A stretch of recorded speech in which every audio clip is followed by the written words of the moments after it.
Released on August 14th, 2020, this remarkable horror adventure game, boasting a runtime of 5 to 6 hours, rapidly gained widespread popularity within the VR chat community. The impact of this 10-month-long collaborative effort reached such heights that it prompted Raindance to introduce an entirely new category within the VR section of their festival, celebrating the remarkable creativity, innovation, and artistic expression found in immersive storytelling. The horror game that achieved this? The Devouring.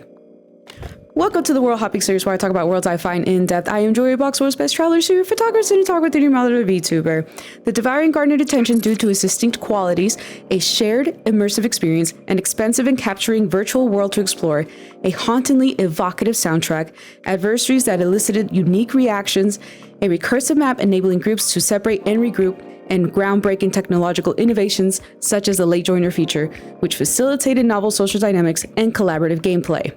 Subscribe, click the bell to not miss the uploads, because sometimes that world may not be available after you watch the video. The standout team behind this achievement are the 4 Poneys, who all met in a small channel in VR chat Discord server known as the Prefabs community. Lakuza, who builds worlds for adventure, Fiona, an event organizer for VR chat community and builds tech art worlds and collaborates a lot with Cyan Laser, who's a software engineer and a world creator showing all the different tools, different prefabs, tutorials, and models they were making available. And Legends, a self-taught composer and 3D environmental artist creating amazing map commissions. The profound influence of this partnership has led to interviews with VR content enthusiasts, including appearances in the virtual reality show and Voices of VR. The original concept was very different. It was a spooky mansion that you walk around, nothing actually happens, just Cyan would narrate it. It wasn't going to be really spooky. It was just going to be like fun and kind of like not really serious. And at that point, all of the original ideas of our parody world were like thrown out the window, and Lakuza like came up with an amazing story and universe for this entire project. Yeah, I think the moment we decided that we were going to completely skip the Spookality contest that year, that's when the scope, we kind of felt like, okay, we can go all out with this now and do an actual bigger world. I think that's when it really shifted in that direction. The Devouring begins at a gas station where you receive a text from P before embarking on your car journey. While on the road trip, radio stations report about the people disappearing, highlighting the government's lack of action despite public concerns. Suddenly, you find yourself in a car crash under mysterious circumstances. You and your friends awaken in a peculiar mansion. Inside the guest room, you discovered a letter cautioning you not to leave and mentioning that dinner will be ready soon. Do you choose to obey and wait, or do you venture out to investigate? Spoiler alert. Considering the game's prolonged duration caused by the relentless pursuit from entities aiming to return you to the guest room, I read all 30 entries and prepared to share them with you in one comprehensive summary. I penned this letter, hoping you're the one who bravely ventured beyond the guest room. My name, I believe, is Sam. These notes serve as warnings to myself and guidance for you. In this nightmare, our memories wane, fading like whispers in the wind. It's vital not to lose ourselves, for I sense your memory slipping too. Keep searching for these hidden notes. They might be our only salvation. Leaving the guest room is your path to freedom. Don't let it deceive you. The deaths you witness are real, not mere nightmares. Trust your instincts. I suspect you've faced this cycle before. Every return to the guest room erodes our essence, like sands washed away by relentless waves. In the basement, I discovered a potential escape route, hindered by a violent entity lurking in the water. My attempts to break free have been met with failure, and my companions have vanished, leaving me anxious for their safety. The second floor harbors mysteries and dangers. The living darkness, a sinister force, engulfs one wing, making exploration treacherous. I encountered someone like me, using a crystal to repel the living darkness, but my hesitation cost me a potential ally. Mannequins and possessed objects in the children's wing halted my progress, forcing me back to the guest room. I uncovered a crucial detail about the mansion's entrance door, a unique emblem depicting 4 horses, their eyes seeming to hold a secret. I fear time is running out, haunted by an assistant voice beckoning me to dinner in the kitchen.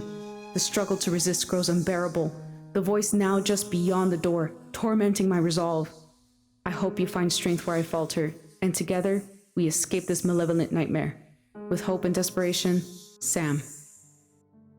I never created horror music before. I never done a soundtrack before. This was an entire new experience for me. I didn't expect to make a soundtrack for this. It just was like an idea that kind of popped up, like, hey, I want to do this. You know, I did a lot of studying of like different horror genres and how they do the music and the feel and the atmosphere and the mood, because I really wanted to convey a lot of emotion in the music that, you know, like you're in this mansion and you're not safe, except for one room. There's one room where you feel safe. We definitely took inspiration from games. So we looked into like Resident Evil, Silent Hill. Amnesia was clearly a big inspiration because we really wanted to do our own interpretation of the water ghost. So yeah, it's like with science magic, we were able to get that in pretty quick. Part of the design that we had early on was as you go on, you unlock shortcuts to like decrease the size of the map.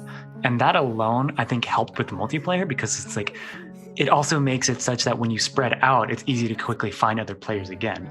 It was really interesting to watch the players find the shortcut after going through like a harrowing journey of mannequins and darkness and stuff. Like the only teleport in the game was when you die. It teleports you back to the guest room and is actually tied in well with the immersion of the map. And we had a lot of good moments in playtest as well. Like so many laughs from that where we burst out the closet because of the stalk and then Lurker just flies from the corner and then, yeah, just legends would just be in stitches from those situations.